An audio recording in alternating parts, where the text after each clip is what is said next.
As I look around my game room at such nostalgic titles such as Final Fantasy III or Final Fantasy IV here, I can't help but think about how wonderful game renting was back in the 90s. On today's episode of Nostalgic Nick-Nacks, come back to the 90s with me as I talk about how game rentals were back then when I was growing up. So come with me back to the 90s and let's talk about how wonderful game renting was.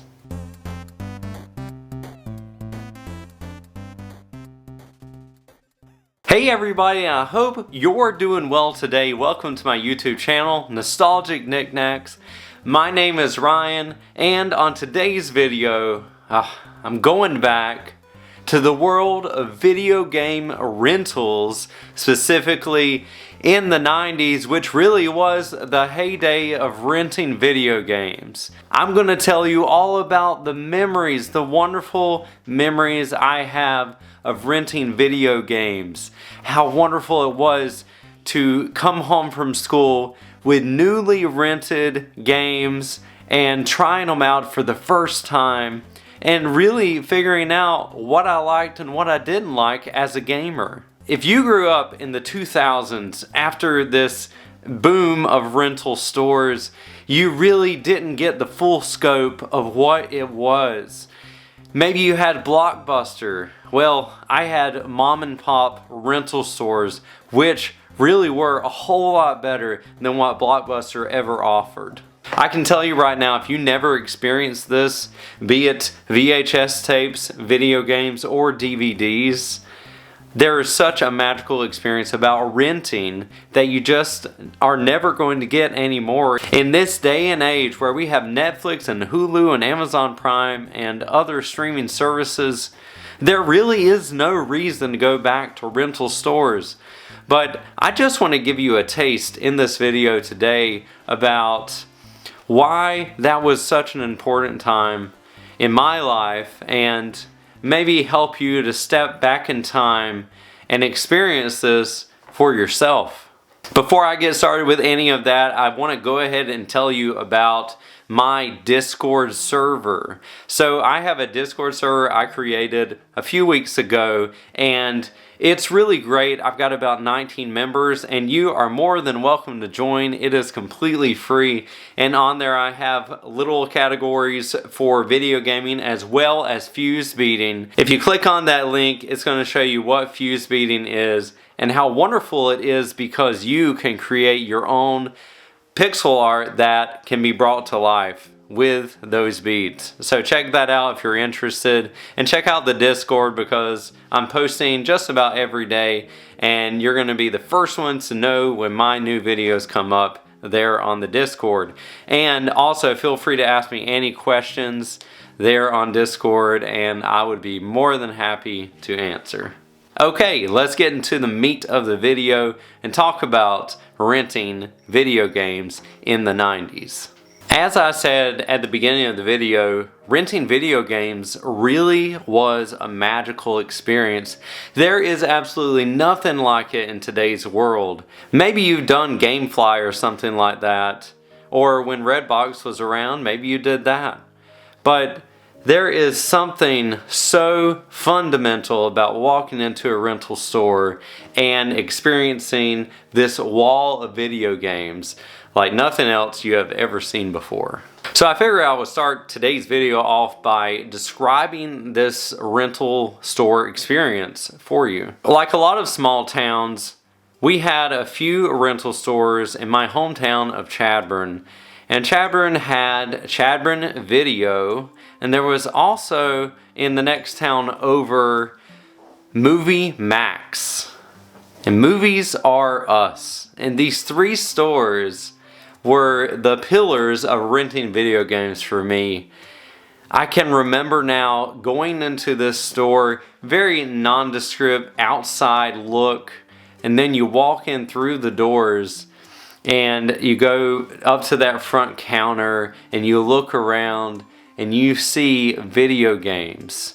you see games that you may not have played or even knew about. You walk around the place, you smell the air, and a lot of times there was this old carpet smell in these places. There's nothing like it. It wasn't the best smell, but it's such a nostalgic smell to me. You had the smell of the cases themselves, the VHS cases. You had the smells of the video game cases. And this is such an important thing to talk about because you can't really experience this now. You can go online and you can buy some games. You can even go into GameStop and buy games, but you're not going to get that smell again. And a lot of that was due to the fact that these were mom and pop stores. And these stores may be around for a few years, or they may just be there for 6 months, and then you have another company owning the store. And so this was a temporary experience in a lot of cases, but for me it just seemed like time stood still when I was in these places. And I didn't really care about who owned the place. I didn't know the people, but I just knew that this was where I could really discover and explore video games. And you have these aisles that you would go through. You would also have this wall of SNES, NES titles, and later Nintendo 64 and PlayStation titles, Sega Genesis titles. They were all there. And for me, renting was specifically in that Super Nintendo time frame. I remember going into these stores and seeing so many games that would later become classics, that would become the most popular games of all time. And at that time, I had no idea what would be popular and what would not be popular, what would be looked back on as the greatest games of all time, and what would just be shelf space. I would go up to the wall and pull off a game just based on how it looked. I'd turn the box over and see the 4 pictures that it had. There was something about seeing those pictures and judging from those pictures and the short description of what that game would be like. Would it be worth renting? Would it be worth that $3 to rent it?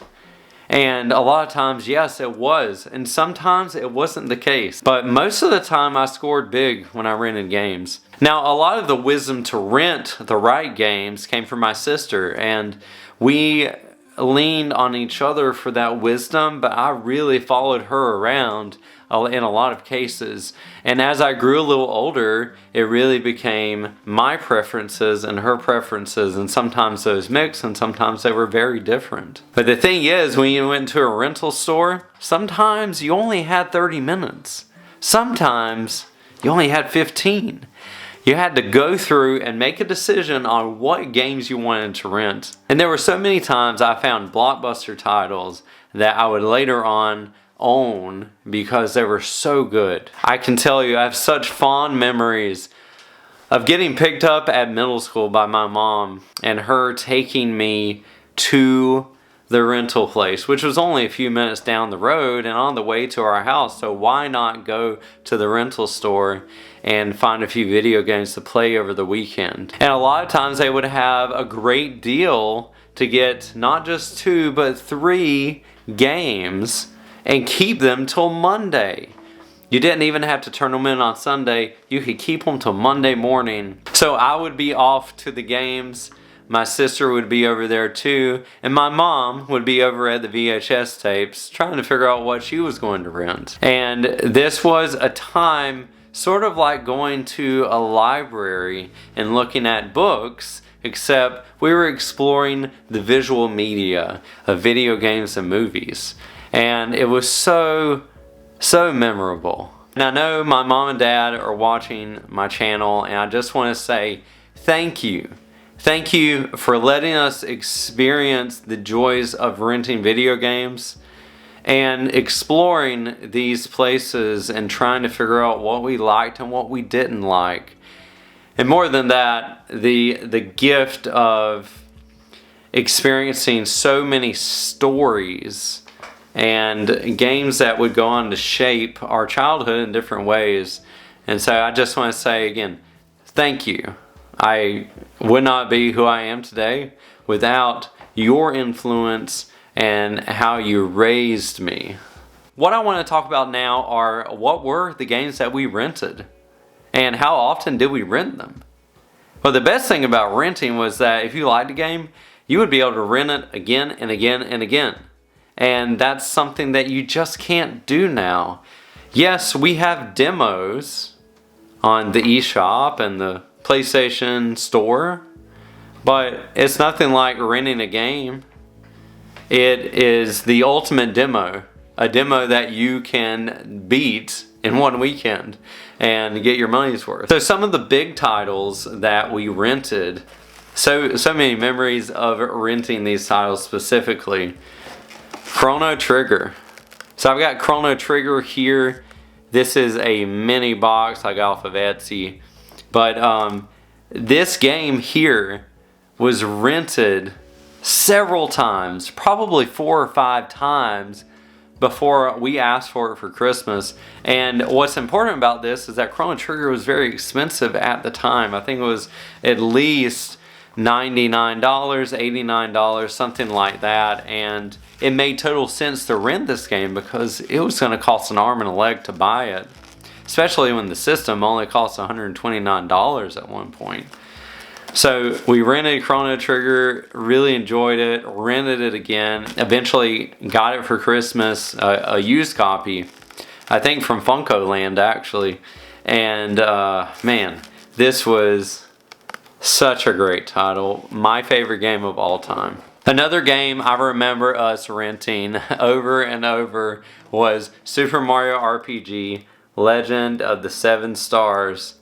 Now I remember specifically this game and a puzzle that we were stuck on. If you remember Jolly Roger and the ship and all of that, we were stuck on that puzzle for weeks and weeks and had to return the game. And eventually we got it. I think we got it for Christmas. But there was Super Mario RPG, our very first JRPG, Final Fantasy II, which at that time we called it Final Fantasy II, but now known as Final Fantasy IV. And I went on to play this game several times. But I remember we tried to play this game and we didn't know how to save the game. We kept playing from the beginning over and over, and eventually we figured out how to save.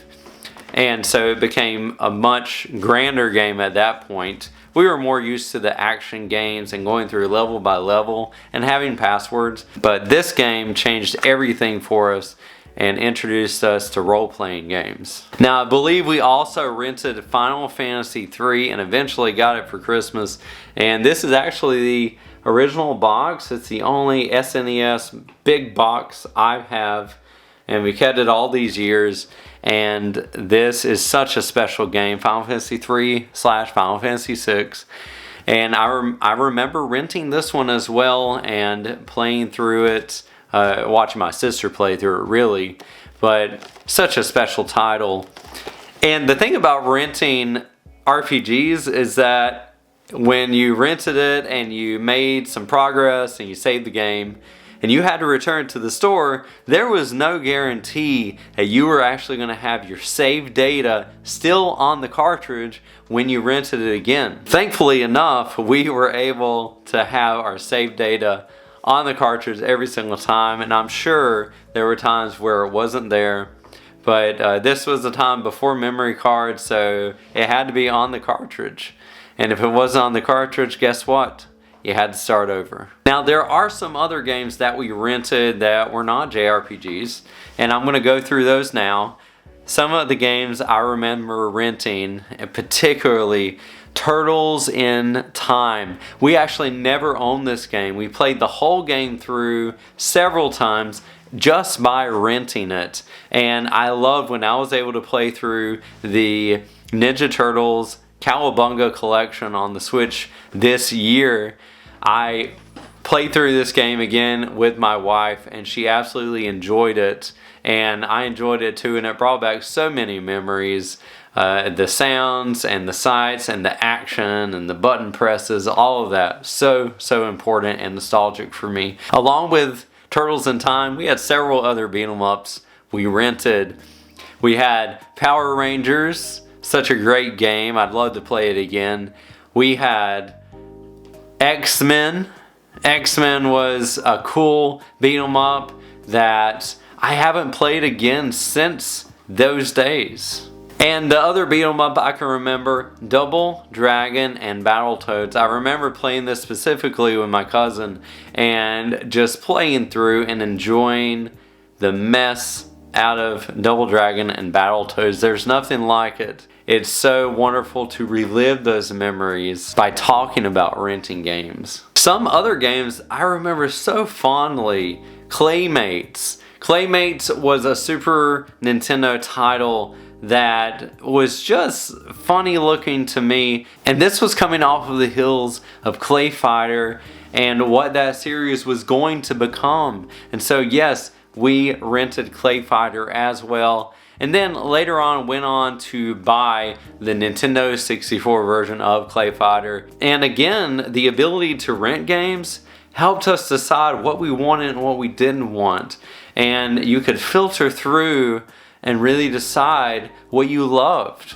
which is so hard to do nowadays. But I guess the generation coming up now and everybody else out there looks to YouTube to be the rental store, whereas we would go in and decide and try them out, where now we just watch videos about the gameplay and listen to what people have to say. I love many YouTubers, but I think I'd love to go back to renting games myself if I were to be honest. A few other titles that are notable, I remember we rented Super Mario All-Stars and later on went to buy the game, but it was such a cool experience to play all those titles again, the first, the second, Mario Brothers 1, 2, and 3, and the Lost Levels. There was no Super Mario World yet at this point, but we actually went on to own Super Mario World. It was fun to be able to play through these titles because I really was not gaming when the Nintendo was out. It really was with the Super Nintendo that I fell in love with video gaming. Some other titles that were really fun and engaging to rent,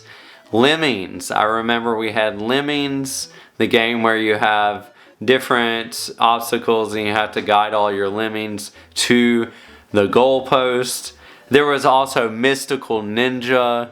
Mystical Ninja, such a wonderful title, which it's such a tragedy it's not on the Switch, and there were no Mystical Ninja titles on the Switch at this point, but I remember having so much fun with Mystical Ninja. So we also rented a few PlayStation titles. There weren't very many at that point. We were just mainly buying games that we wanted to buy or asking our mom and dad for those games.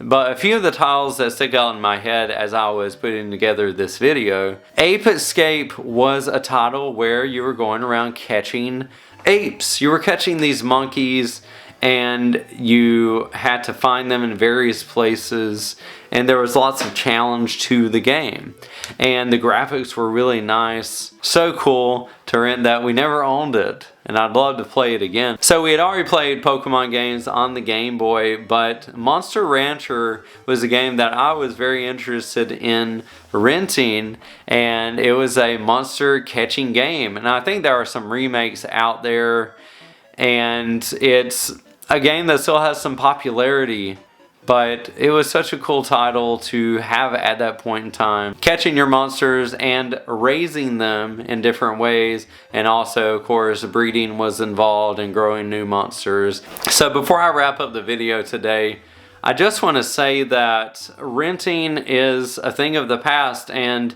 sometimes we can get stuck in the past with nostalgia and feel like it's something that was so great, and of course it was so great.